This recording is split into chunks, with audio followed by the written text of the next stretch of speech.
to give you guys an idea as to why this makes a big difference in performance. Hey, what is up, all you Subaru VB WRX fans? We are back with a new parts install video. If you guys are like myself, you're always on a quest for more horsepower. So we've got a new part from Perrin Performance. This is the low profile air return nozzle. So this is designed to give you some additional horsepower. In today's video, we're gonna fully install it. Let's get an up close look at it.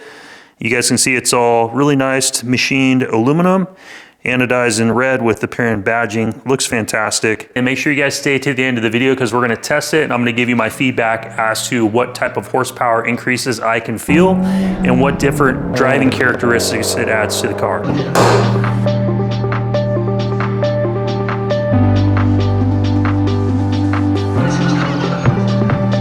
Okay, so now that we're in the engine compartment, if you guys have the top mount intercooler, you're gonna wanna follow the Perrin instructions manual for the install, and I'll show that up on the screen. So make reference to that. You're gonna have to remove your top mount intercooler to get into this section. We have the front mount intercooler on my car, so we'll just get right into things. We'll start disassembling it.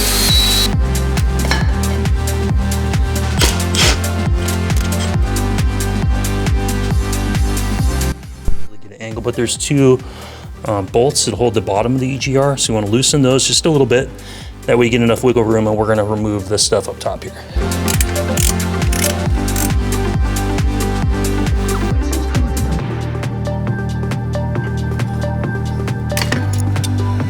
So just go ahead and carefully take the studs out. That's going to give you the room to manipulate the EGR pipe. And I put a towel or a cloth, you know, in the intake manifold because with moving with all this hardware and stuff right here, I don't want to accidentally drop something in the intake manifold and create a huge problem for myself. There we go. We can go ahead and remove the OEM air feed pipe. Make sure not to damage the gasket. You can reuse it. It's a steel gasket. So I wanted to give you guys an idea as to why this makes a big difference in performance. If you look at the intake manifold, you basically have an obstruction in the middle of the manifold disturbing the airflow essentially as it comes through. So the Perrin device, when you compare them, you can see that you're not going to have that huge middle pipe disturbing the airflow because now you have the small piping here that puts the exhaust gases through, rather than this thing that hangs in the middle. This just kind of shoots it out on the edge so it can do its thing but not obstruct in the middle like this does.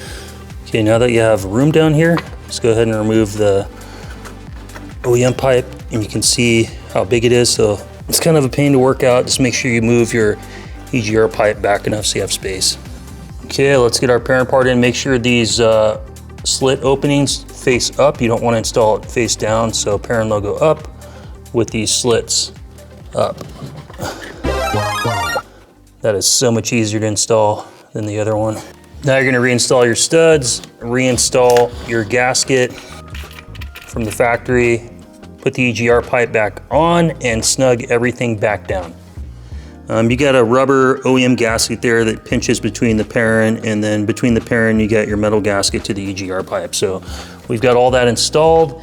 Everything is tightly secured, just the way it was before we started the project. And you can see just the little, let me see if I can get some light down there. You can see just the little Perrin nipple of where the exhaust gases are going to be introduced into the intake manifold. And why that's important, guys, when you look into the intake manifold, now you don't have that huge obstruction of that EGR pipe through the center. So as your air is now coming through the intercooler piping and goes in the intake manifold, you don't have any disturbance. It can easily free flow. And according to Perrin, this will net you about 10 to 15 horsepower just by removing that and installing there. So it's a heck of a power mod and good upgrade for the money.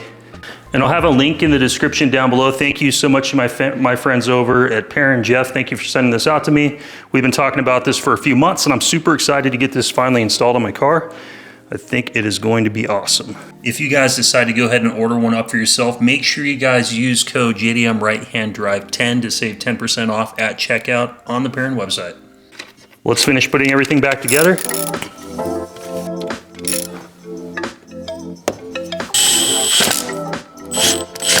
Everything's back together, guys. Plan on about 30 minutes to an hour. But everything's done. And if you guys haven't seen all of my other install videos, as you guys can see, there's a Perrin oil cooler. We've got the Perrin AOS. We've got the front mount intercooler. We've got the turbo intake and inlet. We've got the pitch stop front mount. So tons of videos. If you guys haven't seen those videos, make sure you check it out. My car also has the STI 6-piston brakes, iBox springs,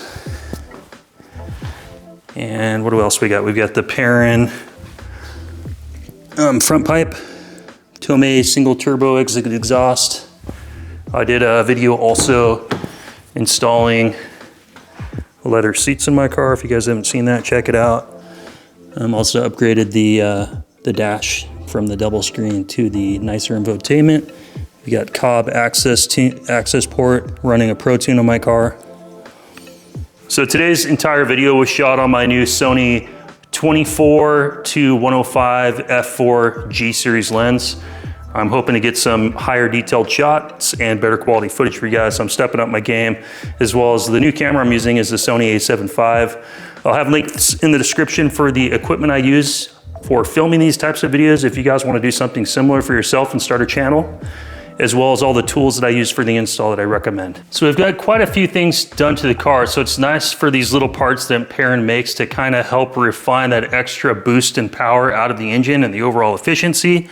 So enough talking, let's get this thing out on the road. So the biggest difference I noticed, guys, is initially in the low end torque when you get slightly on boost. You can feel the difference in power. It's pretty noticeable. Like, the car is noticeably more responsive, it's smoother, and it's more powerful. And especially when you get into the high revs of the power bands. We're gonna test both. Let's go ahead and get on the freeway.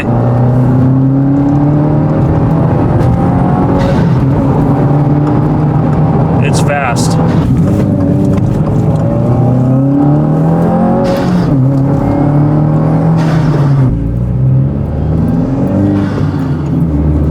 For 10 plus wheel horsepower, dollar for dollar, I mean, you can't beat it. If you look what, you know, a downpipe or front J pipe costs, or intercooler costs, or an intake cost, or the turbo inlet, you can't beat it for 10 wheel horsepower for less than $100.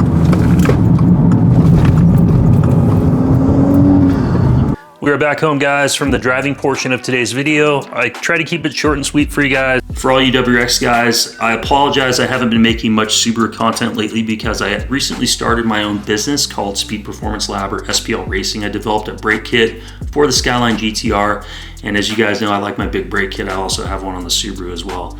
But yeah, so I've been focusing on that into making all the video content, as well as building a website and stuff like that. If you want to check it out, I'll link it in the description down below. But we got lots more Subaru stuff to be coming, so you guys stay tuned for that, and let's get back to today's video. But yeah, it's definitely would be my recommendation to get this part for the price and for the horsepower and performance for the money. Like I said, you can definitely feel the low end response as soon as boost comes on, and you can feel basically power throughout the whole power band. If you look at the dyno charts and the dyno graphs, I'll throw it up on the screen. It makes a big difference. Car is noticeably faster, more fun to drive, and it's an easy mod that anybody could do. So I'll have a link in the description for this part down below. Thank you so much to Perrin Performance. Jeff, thanks for sending out this part for me to test today. Definitely like the overall performance and feeling on my car. And if you guys want to see more videos, I've been talking to Jeff about doing a potential update video installing the bigger Perrin front mount intercooler if you guys want to see the big kahuna that they've got. And then I also have the Perrin PCV hose that goes, like the rubber hose. I have their silicone new version if you guys want to see an install video on that. But that's gonna wrap up today's video, guys. Thank you so much for watching. Make sure you hit the thumbs up if you haven't, and I will see you on the next one. Take care, bye.